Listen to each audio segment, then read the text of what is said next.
እስራኤላውያን ከግብፅ ባርነት ወጥተው ወደ ተስፋይቱ ምድር ማርና ወተትን ወደምታፈልቀው ወደ ምድረ ከነዓን እየተጓዙ ነው። በጉዟቸው ካጋጠሟቸው ነገሮች አንዱን እናያለን። ጉዟቸው ግን ቀላል አልነበረም።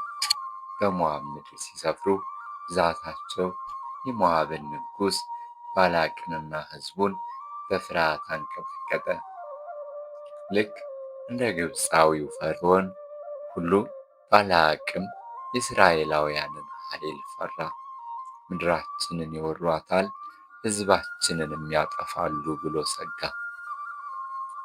እስቲ አስቡት፣ ስፍር ቁጥር የሌለው ሕዝብ ድንገት ወደ ምድራችሁ ሲመጣ ምን ይሰማችኋል? ፍርሃት ልባችሁን አያርደውምን? የሞዓብ ሰዎችን ልብ በፍርሃት ተናወጠ። ንጉሡ ባላቅም መፍትሔ ፍለጋ ተንከራተተ። ምን ይሻለኛል? ጦርነት ወይንስ እንዲሁ ዝም ብሎ መመልከት? ንጉሡ ባላቅ መፍትሔ የሚሰጠው አንድ ሰው ትዝ አለው። ይህ ሰው ስሙም በለዓም ይባላል። ባላቅ ተስፋ አደረገበት። በለዓም መፍትሔ ይዞልኝ ይመጣል ብሎ አሰበ።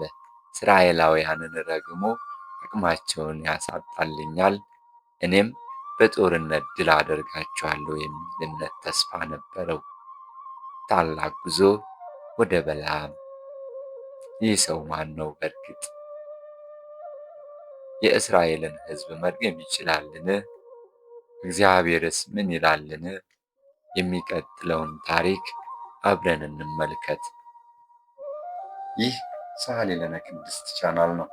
ክቡራን የቻናላችን ተከታታዮች በዚህ ቻናል የምንለቃቸው አስተማሪና መንፈሳዊ የሆኑ ቪዲዮዎች ለብዙ ሰው ተደራሽ እንዲሆኑ ሼር በማድረግ እንድታበረታቱን በትህትና እንጠይቃለን። ሰብስክራይብ ያላደረጋችሁ ሰዎች ሰብስክራይብ በማድረግ ቤተሰብ ይሁኑ። እንዲሁም ቪዲዮውን ላይክ በማድረግ እንጀምር። ይህ የበለዓም ታሪክ ነው። ባላቅ የሞዓብ ንጉሥ ነው። ይህ ንጉሥ ልቡ በፍርሃት ተመታ። ምክንያቱም የእስራኤላውያንን ብዛት አየ። ብዛታቸውም እንደ ምድር አሸዋ እንደ ሰማይ ከዋክብት እጅግ የበዛ ነበርና። ምድሬን ይወርሳሉ፣ ሕዝቤንም ያጠፋሉ ብሎ ፍርሃት በውስጡ አደረ። ይህ ሰው ተስፋ ያደረገበት አንድ ሰው አለ፣ በለዓም። በለዓም በበረከትና በእርግማኑ ኃይለኛ፣ በወቅቱ የሚታወቅ ዝነኛ ሰው ነበር። እርሱ የሚባርከው በረከትን ያገኛል፣ ይባረካል። የሚረግመውም እንዲሁ ይረገማል።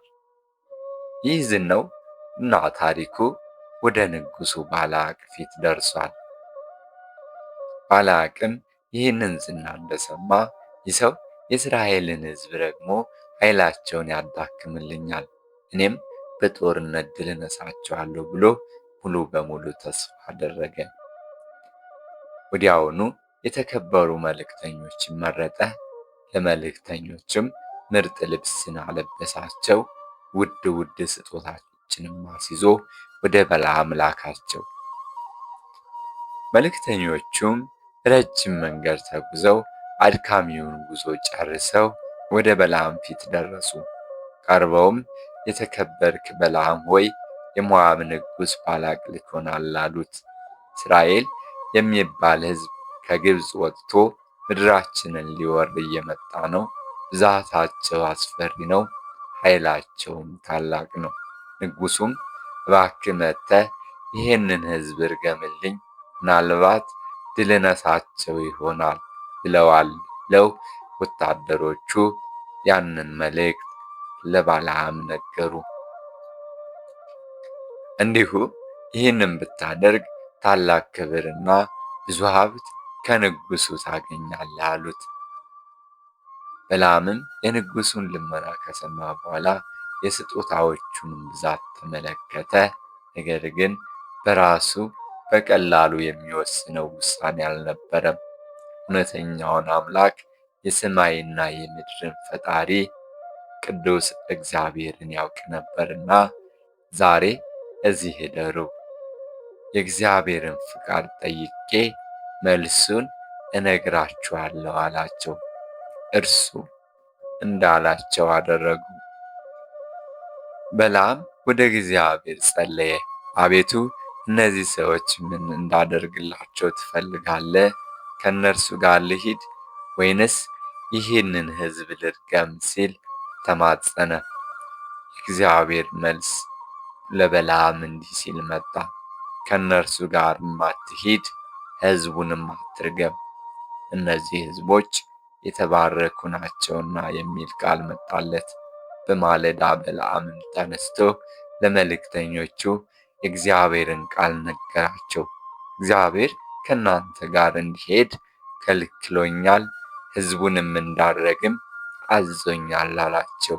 መልእክተኞቹም ባዶ እጃቸውን ልባቸው በሐዘን ተሞልቶ ወደ ሞዓብ ንጉሥ ወደ ባላቅ ተመለሱ። የሰሙትንም ሁሉ ለባላቅ ነገሩት። የሞዓብ ንጉሥ ባላቅ ተስፋው አልተሟጠጠም። እንዲሁ ሌላ አማራጭ እንደሌለው ያውቅ ስለነበረ አሁንም ይሄንን ሰው በተሻለ መንገድ መለመንና ማታለል ፈለገ። የመልእክተኞቹን ባዶ እጅ መመለስም አልተቀበለም። አይሆንም፣ በለዓም መምጣት አለበት፣ እስራኤልንም መርገም አለበት። የመጀመሪያዎቹ መልእክተኞች ያቀረቡት ስጦታ አነሰ እንጂ በለዓም እምቢ አይለኝም ብሎ አሰበ። ስለዚህም ከበፊተኞቹ ላቅ የሚለውን ስጦታ ከተከበሩ በሞዓብ ምድር ትልቅ ስፍራ ካላቸው መኳንንት ጋር መረጠ። ከበፊቱ እጅግ የላቀ ዓይንን የሚማርክ ሀብትና ንብረት አዘጋጀ። ወርቅ፣ ብሩ፣ የከበሩ ድንጋዮች፣ የሚያማምሩ ልብሶች፣ ሁሉንም አሟልቶ ላካቸው። ሂዱና ለበለዓም እንዲህ በሉት፣ ባላቅ ድምፁ በቆራጥነት ተሞልቶ የሞዓብ ንጉሥ ባላቅ እንዲህ ይላል፣ እባክህ አሁንም ወደ እኔ ና፣ ምንም ነገር አይከልክልህ፣ የምትፈልገውን ሁሉ እሰጥሃለሁ። ክብርህ ከፍ ከፍ ይላል፣ ስምህ በምድር ሁሉ ይገናል። ብቻ መጥተህ ይህንን ሕዝብ እርገምልኝ፣ ያለበለዚያ እኔም ሕዝቤም ልንጠፋ ነው አለ። አዲሶቹ መልእክተኞችም ከባድ ሸክም ተሸክመው ረጅሙን መንገድ ተጓዙ።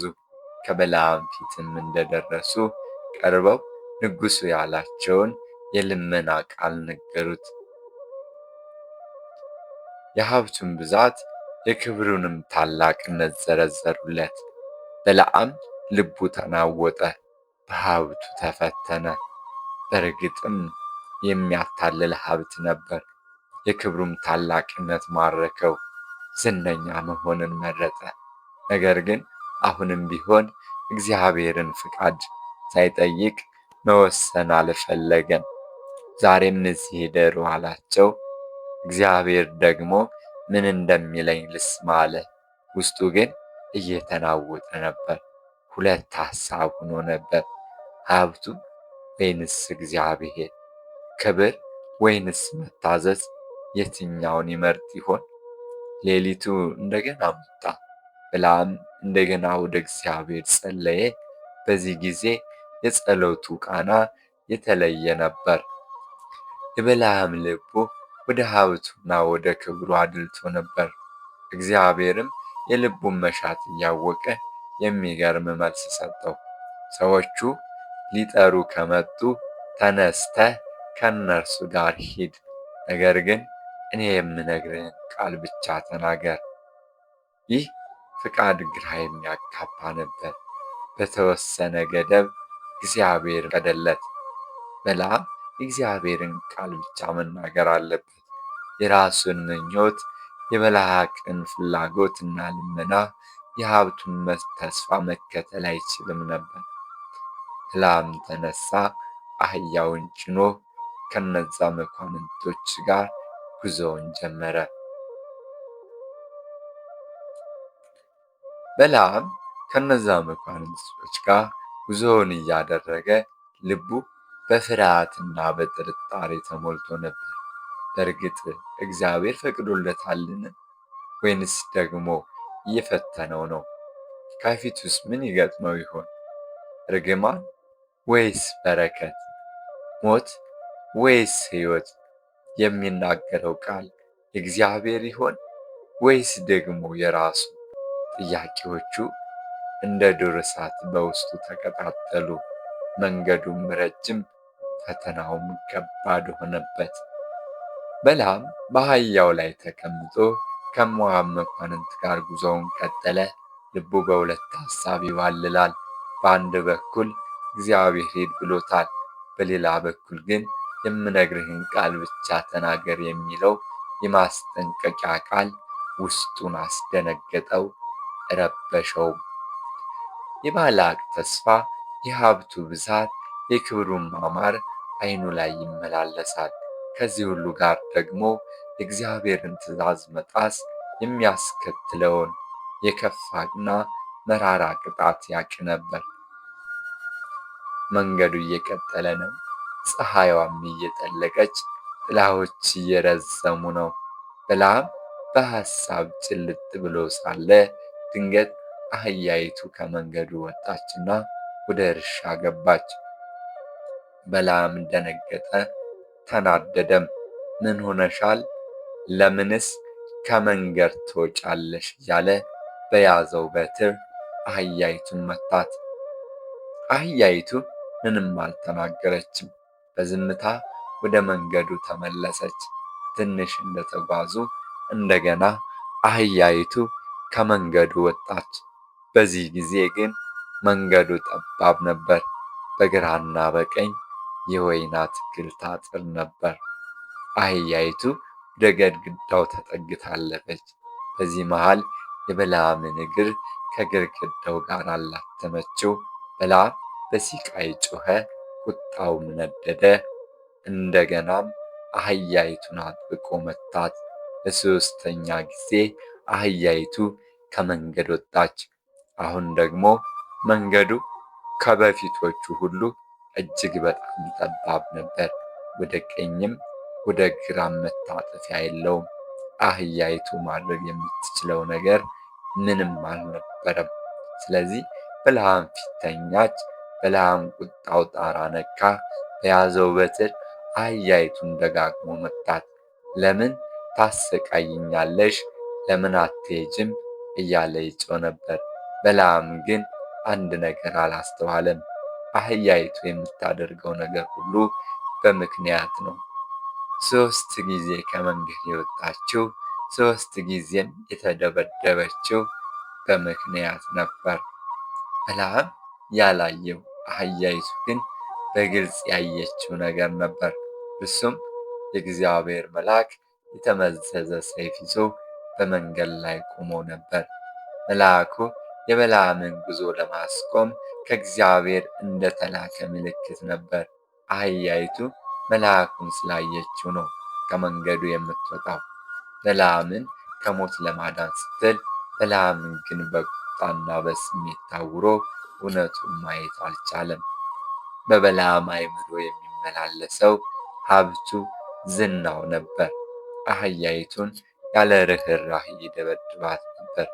የሚሆነውን ሁሉ የሚከታተል አምላክ ግን ዝም አላለም። ተአምር ሊፈጽም ነው። በለዓምም አህያይቱን ያለ ርኅራኄ እየደበደባት ሳለ ድንገት ታላቅ ተአምር ተከሰተ። እግዚአብሔር የአህያይቱን አፍ ከፈተ። እስከ ዛሬ ድረስ እንስሳ ተናግሮ የማያውቅ ቢሆንም በዚያ ቅጽበት ግን አህያይቱ በሰው ቋንቋ ተናገረች። ድምጿም ግልጽና አስተዋይ ነበር። ምን አደረግሁ? 3 ጊዜ ሙሉ ለምን ትመታኛለህ? አለች። አህያይቱ አፍ አውጥታ ተናገረች። እግዚአብሔር በለዓምን በአህያ አንደበት ላይ ሆኖ አናገረው። አህያይቱ በለዓምን ቀና ብላ እያየች ጥያቄዋን ቀላል በሚመስል ነገር ግን በውስጡ ታላቅ እውነትን በያዘ መንገድ አቀረበች። የበለዓምን የጭካኔ ድርጊት፣ ያለአግባብ መምታቱን፣ እውነትን አለማስተዋልን ሁሉ የሚገልጽ ከበድ ያለ ጥያቄ ነበር። በለዓም ግን አሁንም ቢሆን የእግዚአብሔር መልአክን አላየም። አህያይቱ መናገሯ ራሱ አላስደነቀውም፣ አላስደነገጠውም። ምናልባት በቁጣውና በስሜት ብዛት የተአምራቱን ታላቅነት ሳያስተውል የቀረ ይሆንን? ወይ ደግሞ ልቡ ደንድኖ የእግዚአብሔርን ድምፅ መስማት አልቻለም ይሆንን? ምናልባት ደግሞ ያ የቀረበለት ከንቱ ውዳሴና ያ የቀረበለት በምድር ላይ ያለ አላፊ ጠፊ ነገር ዓይኑን ሸፍኖት ይሆንን? ብቻ አናቅም። በለዓም ለአህያይቱ መልስ ሰጠ። ስላፌዝሽብኝ ነው አለ። እንዲሁም በለዓም በቁጣ ድምፁን ከፍ አድርጎ ሰይፍ ብይዝ ኖሮ በሰይፍ አንገትሽን እቆራርጠው ነበር፣ እገድልሽ ነበር እያለ ተናገረ። አህያይቱ ላይ ያለውን ንዴት ሁሉ ተወጣባት። አሁንም ቢሆን ችግሩ ያለው አህያይቱ ላይ እንጂ እርሱ ላይ እንደሆነ አላመነም። የበለዓም መልስ የልቡን መንደድ፣ የእግዚአብሔርን ድምፅ ለመስማት አለመፈለጉን፣ በራሱ መንገድ ለመሄድ መወሰኑን ያሳያል። አህያይቱን እንኳን የእግዚአብሔርን መልአክ አይታ ከመንገድ ስትወጣ፣ እርሱ ግን በጭፍን ጉዞውን ቀጠለ። አህያይቱ ግን ዝም አላለችም፣ ንግግሯን ቀጠለች። እኔ እስከ ዛሬ ስሸከም የነበርኩ አህያህ አይደለሁምን? እንዲህ ያለ ነገር አድርጌብህስ አውቃለሁን? ስትል ጠየቀችው። ይህ ጥያቄ በለዓምን ወደ ራሱ አእምሮውን መልሶ ወደ ትናንት ማንነቱ እንዲመለከት እንዲያስተውል የሚያደርግ ጥያቄ ነበር። በለዓምም ለአፍታም ቢሆን ቆም ብሎ አሰበ፣ አሰላሰለ። አዎ አድርገሽ አታውቂም፣ እስካሁንም አላደረግሽም አለ። ይህም እውነት ነበር። አህያይቱ ታማኝና ቅን አገልጋይ፣ ታዛዥ ነበረች። እስከዚያ ቀን ድረስ እንዲህ ያለ ነገር አድርጋ አታውቅም ነበር። ይህ ውይይት በሰውና በእንስሳ መካከል የተደረገ ቢሆንም በእውነቱ ግን በእግዚአብሔርና በበለዓም መካከል የተደረገ ውይይት ነው። እግዚአብሔር በአህያይቱ አፍ በአህያይቱ አንደበት እየተናገረ በለዓምን ወደ ልቦናው እንዲመለስ እየጠየቀው ነበር። በለዓም ግን አሁንም መስማት አልቻለም። ዓይኖቹ ገና አልተከፈቱም፣ ልቡ ገና አልተመለሰም። አህያይቱ ከበለዓም ጋር ስትነጋገር በለዓም በቁጣ ሲመልስላት ድንገት ታላቅ ብርሃን ወጣ። ይህ ብርሃን ለበለዓም አዲስ ነው። አይቶት አያውቅም። ያንጸባርቃል፣ ለማየት ያስፈራል። እንደ መብረቅ ነጎድጓድ መሬቱን አንቀጠቀጠው። በብርሃን አካባቢ ሁሉ ተጥለቀለቀ። የበለዓም ዓይኖች ተከፈቱ። እስከዛች ቅጽበት ድረስ ያላየውን ነገር አየ። በሕይወቱ አይቶት የማያውቀው ብርሃን በለዓምን ወደ ልቦናው መለሰ።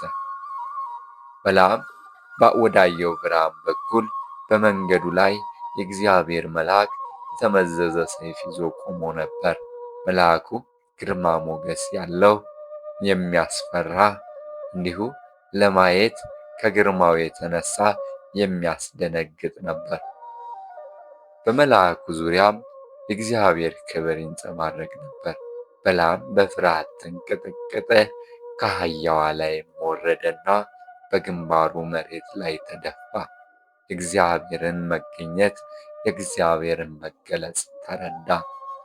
እስከዚያች ቅጽበት ድረስ የነበረው ድፍረት፣ ቁጣና ትዕቢት ሁሉ በአንዴ ምድረ በዳ ገባ፣ ጠፋ። በፍርሃትና በመንቀጥቀጥ ተዋጠ። የእግዚአብሔር መልአክ በለዓምን በጽኑ ተናገረው። አህያህን 3 ጊዜ ለምን ትመታታለህ? ለምንስ ታሰቃያታለህ? ሲል ጠየቀው። ድምፁ እንደ መብረቅ ነጎድጓድ ነበር። እነሆ መንገድህ በእኔ ፊት ጠማማ ስለሆነ ልቃወምህ መጥቻለሁ። አህያይቱ አየችኝና 3 ጊዜ ከፊቴ ዘወር አለች። አህያይቱስ ከፊቴ ዘወር ባትል ኖሮ በእርግጥ አሁን አንተን በገደልኩህ ነበር፣ እርሷን ግን ባዳንኳት ነበር አለው። የመልአኩ ቃል እንደ መብረቅም ነጎድጓድ የሚያስፈራና የሚያስደነግጥ ነበር። አሁን አህያይቱ ያዳነችው ከሞት እንደሆነ ተረዳ። በለዓም አህያይቱን አመሰገነ። እርሱ ግን ሊገድላት ፈልጎ ነበር። መንገዱ ጠማማ እንደሆነ በእግዚአብሔር ፊት ሞገስ እንዳላገኘ ተገነዘበ። የልቡ ክፋት የእግዚአብሔርን ትእዛዝ ለመጣስ መወሰኑ ለሀብትና ለክብር ሲል ያደረገው ጥረት ሁሉ በፊቱ ተደቀነበት። ከአምላኩ ይልቅ ክብርና ሀብትን መምረጡ ውስጡን ጸጸተው። በለዓም በታላቅ ጸጸትና ኀፍረት በድያለሁ አለ። አንተ በመንገዴ ላይ ስትቃወመኝ አላወቅኩም ነበር። አሁንም ይህ ነገር በአንተ ዘንድ ክፉ ከሆነ ወደ ቤቴ እመለሳለሁ አለ። እግዚአብሔርንም ቁጣ ፈራ። ከእንግዲህ በራሱ መንገድ መጓዝ እንደማይችል ተረዳ። የእግዚአብሔር መልአክ ከሰዎቹ ጋር ሂድ፣ ነገር ግን እኔ የምነግርህን ቃል ብቻ ተናገር ሲል አስጠነቀቀው። ይህም እግዚአብሔር ለበለዓም የሰጠው ሁለተኛው ዕድል ነበር። መሄድም ፈቀደለት። ነገር ግን በራሱ ፍቃድ እንዳይናገር የእግዚአብሔርን ቃል ብቻ እንዲናገር አዘዘው። ይህ ክስተት የበለዓምን ሕይወት ለወጠው። ዓይኖቹ ተከፈቱ፣ ልቡም እውነቱን ተረዳ። ከእንግዲህ በኋላ በራሱ ጥበብና ኃይል አይመካም፣ የዓለምንም ከንቱ ጠፊና ወራዳ የሆነውን ነገር አይመርጥም። የእግዚአብሔርን ድምፅ ለመስማት ትእዛዙንም ለመፈጸም ይተጋል። ጉዞውን ግን ገና አልጨረሰም። ወደ ሞዓብ ንጉሥ ወደ ባላቅ መሄድ አለበት። የባላቅንም ጥያቄ መመለስ አለበት። በለዓም ከእግዚአብሔር መልአክ ጋር ከተነጋገረ በኋላ መንገዱን ቀጠለ። ልቡ ግን ተለውጧል፣ በፍርሃትና በመንቀጥቀጥ ተሞልቷል። አሁን የባላቅን ፊት ለማየት ያስፈራዋል። ምን እንደሚናገር፣ ምን እንደሚፈጠር ያሳስበዋል። ቢሆንም ግን የእግዚአብሔርን ትእዛዝ ከመፈጸም ወደ ኋላ እንደማይል ቆርጧል። በመጨረሻም በለዓም ወደ ሞዓብ ምድር ደረሰ። ባላቅ በታላቅ ክብር ተቀበለው። በዙሪያውም የሞዓብ መኳንንትና የጦር አለቆች ነበሩ። ሁሉም በለዓምን በጉጉት ይጠብቁት ነበር። እስራኤልን ረግሞ ኃይላቸውን ያደክምልናል ብለው ተስፋ አድርገዋልና። ባላቅም በለዓምን ወደ ተራራ ጫፍ አወጣው፣ ከዚያ ሆኖ የእስራኤልን ሰፈር ማየት ይችል ነበርና። 7 መሠዊያዎች አዘጋጀ። በእያንዳንዱ መሠዊያ ላይም በሬና አውራ በግ መሥዋዕትን አቀረበ። ይህም ለበለዓም እስራኤልን እንዲረግምላቸው ለማድረግ የተደረገ ዝግጅት ነበር። በለዓም ባላቅን እዚህ በመሥዋዕት አጠገብህ ቁም፣ እኔ እሄዳለሁ፣ ምናልባት እግዚአብሔር ይገናኘኝ ይሆናል፣ የሚያዘኝንም ሁሉ እነግርሃለሁ አለው። በለዓምም ወደ አንድ ባድማ ቦታ ሄዶ ብቻውን ከእግዚአብሔር ጋር ተገናኘ። እግዚአብሔርም በበለዓም አፍ ቃል አስቀመጠ፣ ምን እንደሚል ነገረው። በለዓምም ወደ ባላቅ ተመልሶ የተሰጠውን ቃል ተናገረ። ባላቅና በዙሪያው የነበሩት ሁሉ የበለዓምን ቃል ለመስማት ጆሮአቸውን አቆሙ። በለዓምም አፉን ከፈተ፣ ቃልን ተናገረ። ነገር ግን የሚናገራቸው ቃላቶች እርግማን አልነበሩም። ከንፈሮቹ የእግዚአብሔርን ቃል ተናገሩ። የእስራኤልን ሕዝብ መረቀ እንጂ አልረገመም። እግዚአብሔር ያልረገመውን ሕዝብ እኔ እንዴት እረግማለሁ? እግዚአብሔር ያልተቆጣውን እኔ እንዴት እቆጣለሁ? አለ በለዓም። ባላቅ ደነገጠ፣ ተቆጣ። ምን አደረግከኝ አለው። ጠላቶቼን ትረግምልኝ ዘንድ አመጣሁህ፣ እናም ፈጽመህ መረቅሃቸው። በለዓም ግን እግዚአብሔር በአፌ ያኖረውን ቃል ለመናገር አልጠነቀቅኩምን ሲል መለሰለት። ባላቅ ግን ተስፋ አልቆረጠም። በለዓምን ወደ ሌላ ቦታ ወሰደው። እንደገናም 7 መሥዋዕቶች አዘጋጀ፣ መሥዋዕትም አቀረበ። አሁንም በለዓም የእስራኤልን ሕዝብ እንዲረግምለት ለመነው። በለዓምም እንደገና የእግዚአብሔርን ቃል ተናገረ። አሁንም ርግማን አላወጣም፣ በረከትን እንጂ። እግዚአብሔር ሰው አይደለምና አይዋሽም፣ የሰው ልጅ አይደለምና አይጸጸትም። እርሱ ተናግሮ አያደርገውምን? ተናግሮስ አይፈጽመውምን? አለ በለዓም። ይህ ነገር 3 ጊዜ ተደጋገመ። ባላቅ በለዓምን በተለያየ ቦታ እየወሰደ እስራኤልን እንዲረግምለት ይለምነው ነበር። በለዓም ግን በእያንዳንዱ ጊዜ የእግዚአብሔርን ቃል እየተናገረ እስራኤልን ይባርክ ነበር። እርግማን ከአፉ ፈጽሞ አልወጣም።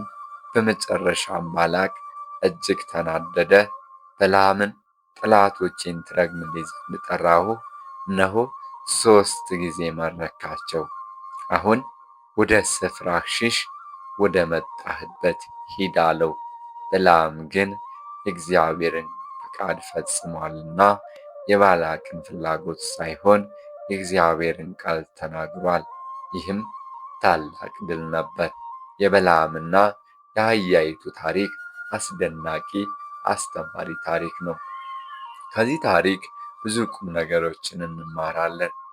ክቡራን ሆይ በለዓም የሞዓብን ንጉሥ ባላቅን ለማስደሰት ሀብትና ክብር ለማግኘት ፈልጎ ነበር። ነገር ግን እግዚአብሔር ከእርሱ ጋር አልነበረም። እግዚአብሔር የሚፈልገው መታዘዝን እንጂ የሰው ልመናና ጉቦን አይደለም። በለዓም በመጨረሻ እግዚአብሔርን ቃል በመናገር እስራኤልን በመባረክ ታዘዘ። ይህ ከማንኛውም ምድራዊ ሽልማት የላቀ ዋጋ ያለው እጅግ በፈጣሪ ዘንድ ከፍ የሚያደርግ መታዘዝ ነው። ባላቅ ለበለዓም ብዙ ሀብትና ክብር ሰጥቶታል። በለዓምም በመጀመሪያ በእነዚህ ሀብቶች ላይ ተፈተነባቸው፣ ልቡም ለ2 ተከፈለ። ነገር ግን የእግዚአብሔርን ፈቃድ መፈጸም ከማንኛውም ምድራዊ ጥቅም እንደሚበልጥ ተገነዘበ።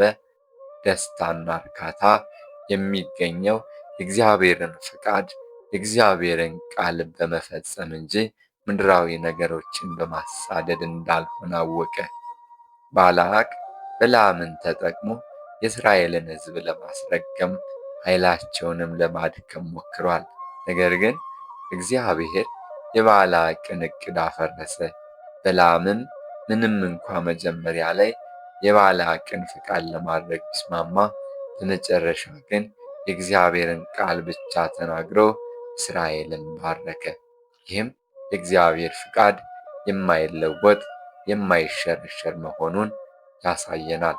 በዚህ ታሪክ ውስጥ አህያይቱን ተጠቅሞ ለበለዓም ተናግሯል። ይህም እግዚአብሔር ሁሉን ቻይ መሆኑን፣ ፈቃዱን በማንኛውም መንገድ መፈጸም እንደሚችል ያሳየናል። ዛሬ እኛንም እግዚአብሔር በተለያየ መንገድ እንድንሰማው እየነገረን ይሆናል። ስለዚህ ወገኖቼ ሆይ የእግዚአብሔርን ድምፅ ለመስማት ልባችንን ክፍት ማድረግ አለብን። በሕይወታችን ውስጥ የተለያዩ ፈተናዎችና ምርጫዎች አጋጥመውን ይሆናል።